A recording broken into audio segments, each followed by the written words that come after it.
یہ جو مجلس ہے یہ حقیقت میں بہت سارے لوگ معمولی سمجھتے ہوں گے اور تعداد کے اعتبار سے بہت چھوٹی سمجھتے ہوں گے، لیکن آپ اگر حدیث کا مطالعہ کریں گے کلام پاک کا اور دیکھیں گے، میں پہلے بھی دیکھا ہوا تھا لیکن پھر میں سوچا کہ تھوڑا سا مزید دیکھ لوں، تو دیکھیے ایک کتنی لمبی سی حدیث دیکھیے،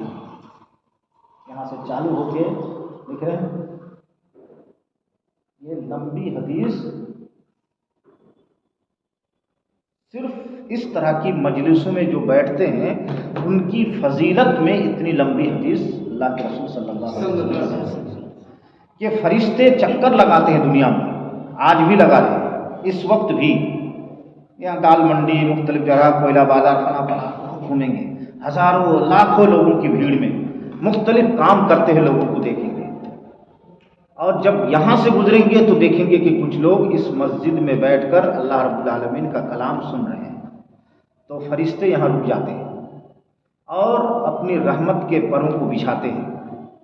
اللہ رب العالمین کے پاس پھر یہ جاتے ہیں، جبکہ اللہ رب العالمین سب جانتا ہے۔ اللہ رب العالمین ان سے پوچھتا ہے کہ تم نے ہمارے بندوں کو کیسے پایا، تو پوری کیفیت کو بیان کرتا ہے کہ جو لوگ آئے تھے دور دراز سے آئے تھے، صرف اس لیے آئے تھے کہ وہاں ایک پیسہ بھی ان کی کمائی نہیں تھی دنیاوی اعتبار سے، اگر آئے تھے صرف آخرت کی کمائی کے لیے آئے تھے، دنیا کا کوئی مطلب تھا ہی نہیں، تو پھر اللہ رب العالمین ان سے پوچھیں گے کہ کیا مانگ رہے تھے مجھ سے، تو کہہ رہے گا اللہ تعالیٰ آپ سے جنت مانگ رہے تھے، ہاں جنت، انہوں نے جنت دیکھا ہے، تو کہہ رہے کہ نہیں دیکھا ہے، لیکن آپ کے کلام پر ان کا وشواس ہے کہ جنت اتنی اعلیٰ کوالٹی کی چیز ہے، نیکوکاروں کو اللہ رب العالمین دے گا، اسی کی کوشش اور تلاش میں جستجو میں وہ بیٹھے ہوئے تھے، تو کہتے ہیں اللہ رب العالمین کہ تم لوگ گواہ رہو کہ میں ان تمام لوگوں کو جنت دے دیا۔ اللہ، چھوٹی بات ہے، امن ومن زحزح عن النار وادخل الجنۃ فقد فاز، سب سے بڑی کامیابی انسان کی کہ وہ جہنم سے بچا لیا گیا، جنت مل گئی، تو اس سے بڑھ کر اور کوئی کامیابی نہیں ہے۔ پھر فرشتے پوچھتے وہ کس چیز سے پناہ مانگ رہے تھے، کہہ رہے اللہ تیری جہنم سے، تو کہہ رہے جہنم کی ہولناکیوں کو ان لوگوں نے دیکھا ہے، تو کہہ رہے کہ نہیں دیکھا ہے،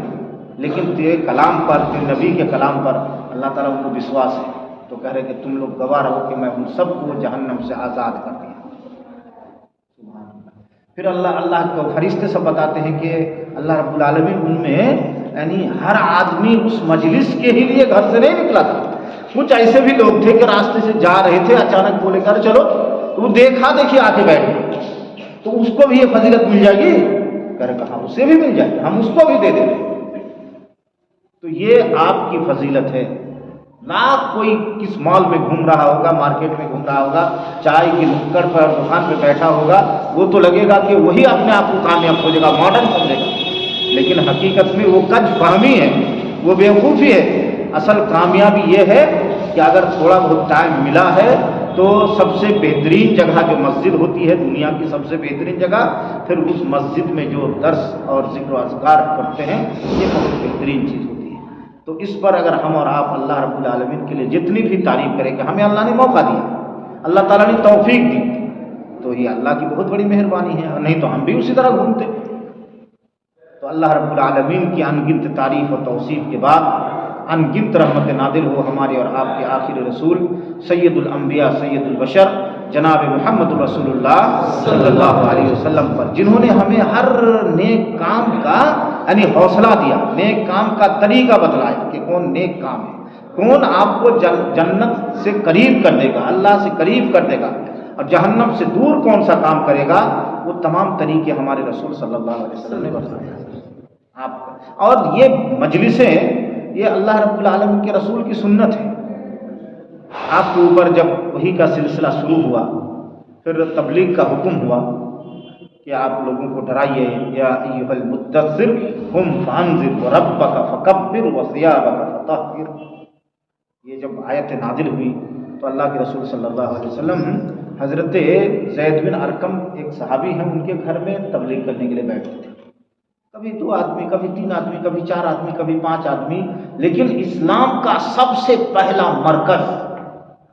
وہ مرکز بن گیا، اور وہیں پر اتنے بڑے بڑے صحابہ کرام، حضرت عمر فاروق رضی اللہ تعالیٰ عنہ جیسے عظیم شخصیت، یعنی پوری، یعنی مان لیجیے کہ آدھی دنیا اکیلے ہو، اتنی بڑی شخصیت وہیں پر اسلام کو کرتے ہیں، حضرت یعنی زید بن ارقم کے گھر میں۔ تو یہ مجلسوں میں تعداد کم دیکھ کر کبھی گھبرانا نہیں چاہیے۔ لَأَن يَهْدِيَ اللَّهُ بِكَ رَجُلًا وَاحِدًا خَيْرٌ لَكَ مِنْ حُمُرِ النَّعَمِ۔ حضرت علی رضی اللہ تعالیٰ عنہ سے اللہ کے رسول صلی اللہ علیہ وسلم نے فرمایا تھا کہ علی آپ یمن جا رہے ہیں، جائیے دعوت و تبلیغ کیجیے، کبھی گھبرائیے گا نہیں۔ اگر آپ کے ذریعے سے اللہ تعالیٰ ایک انسان کو بھی ہدایت دے دے، ایک آدمی، تو وہ آپ کے لیے سرخ اونٹ سے بڑھ کر نعمت ہے، اور اس وقت سرخ اونٹ سب سے بڑی قیمتی نعمت مانی جاتی تھی، اس سے بڑھ کر ایک آدمی ہو جائے رب کی بخشش کے لیے کوئی بہانہ چاہے۔ جو لوگ انتظام کرتے ہیں اس طرح کے پروگرام کا، آپ آتے ہیں، اور ہم لوگ کو اللہ تعالیٰ کی توفیق سے جب توفیق ہوتی ہے تو ہم لوگ بھی آ جاتے ہیں، تو اگر ایک آدمی ہماری بات سن لے اور ہماری بات سن کے وہ صحیح راستے پر آ جائے، نماز چالو کر دے، تو کیا یہ کم یعنی بڑا بہانہ ہے جی ہمیں جنت جانے کے لیے؟ رب کی بخشش کے لیے کوئی بہانہ چاہیے بس۔ اللہ رب العالمین تو دیکھتا ہے کہ ہم اسے جنت دیں گے، کوئی چیز تو مل جائے۔ تو اس طرح کے کسی بھی چیز کو کبھی بھی حقیر نہیں سمجھنا چاہیے، اور اپنے آپ کو خوش نصیب سمجھیے کہ اللہ تعالیٰ نے آپ کو توفیق